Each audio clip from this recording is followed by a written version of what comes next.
Hey guys, it's Sam here, and the big breaking news is within the last few hours, Liverpool have agreed a fee of an initial £64 million, potentially rising to £85 million for Benfica striker Darwin Nunez.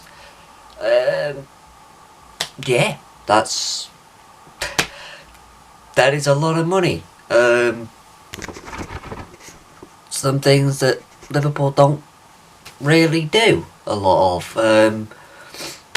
This is the first time in 4 years that we've spent over £50 million for a player, and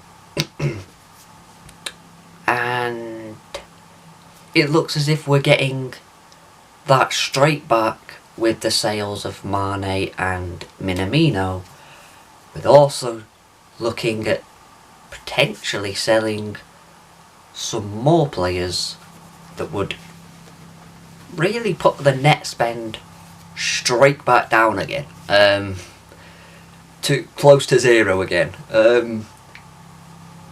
which is unbelievable. The way this club does transfer business is very, very smart, and the fact is that we had to.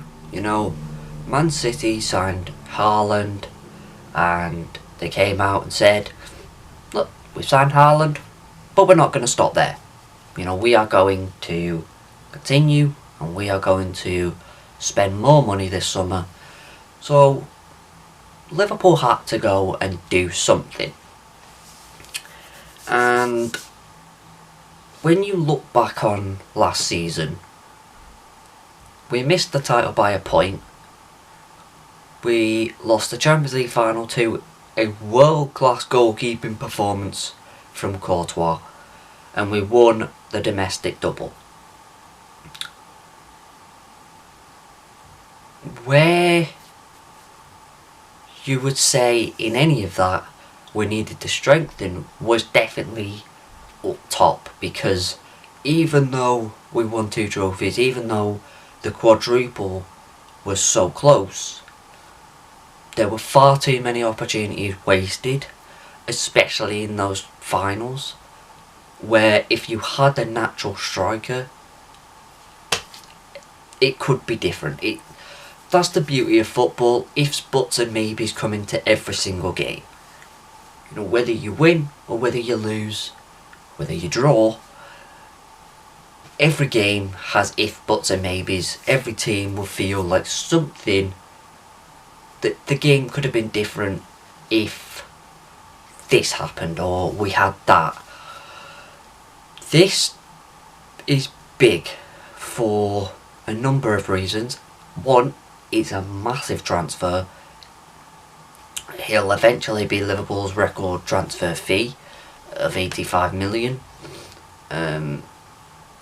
which comes with a lot. But the last 2 big fees were Alisson and Van Dijk, and we've seen how they've played out. Very, very important players, changed this club for the better, and the way we do business now, I wouldn't expect us to splash that much cash on a player if they weren't certain he was the guy to bring Liverpool forward, to elevate Liverpool to a new level. I believe in the manager, I believe in the transfer committee, because they've given us no reason not to. The transfers over the last few years, some have looked at and been like, really? Diogo Jota was a big one, but he has elevated to a whole new level at Liverpool. His goals have been very crucial, was a big part of why we got to the Carabao Cup final, was a big part why we got to the FA Cup final, scored big goals in both the Champions League and the Premier League. So he's elevated his career to a very big position, and now at 10 a.m. here on Monday, I don't know if it's going up today or not, or tomorrow, Man City sign Erling Haaland. That has just been announced. But that's not this video. What I also want to say is that last season there were many times where you thought if we had a natural striker, this could have happened. And I just mentioned that, but one of the big ones is how many chances we missed last season that really could change a game. That's where Nunez comes in.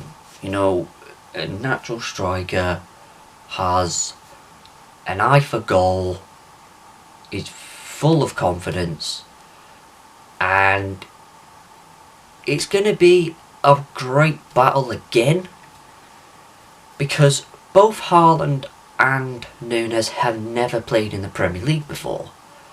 So it will be who hits the ground running first, who can actually settle into the new club, to the new surroundings, and to a harder league than they used to first, which I think will determine where the title goes. I do believe will be between City and Liverpool again, just because Chelsea, they're very inconsistent. Who knows what's going on with them? Arsenal nowhere near. Man United nowhere near. They got a new manager, but as we've proven with Ralf Rangnick doing actually quite well in his first few games with Austria, I don't think it's the managerial problem. It can't have been the managerial problem when the last 5 managers, is it now, since Fergie retired, have all failed. Or at least have all been deemed failures because they've been sacked.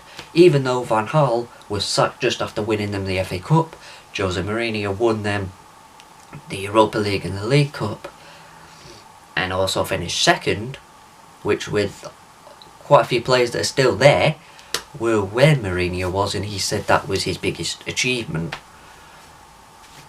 Ollie didn't work, Ralf Rangnick didn't work. It's not just a managerial problem, it's definitely an inner problem. It's the players, really. So I don't see Man United getting anywhere near. So yeah, it'll be between City and Liverpool, I think.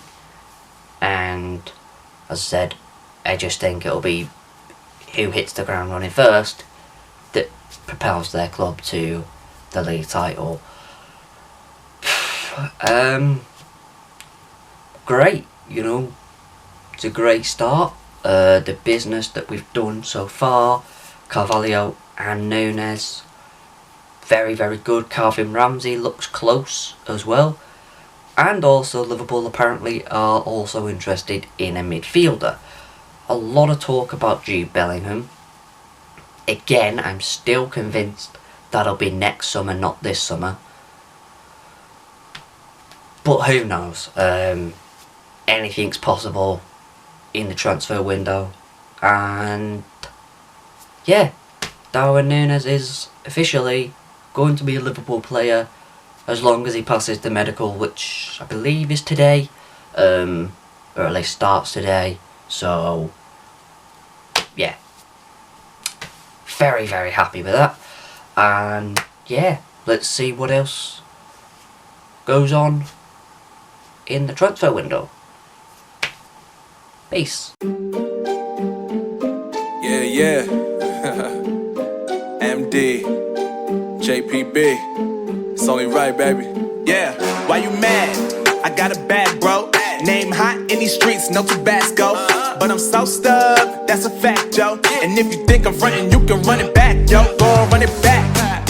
You know that I run it. Everything you wanna do, I already done it. And I got your little boo telling me she love me. I got this one, that one. Damn, it's gonna be a long night. Yeah.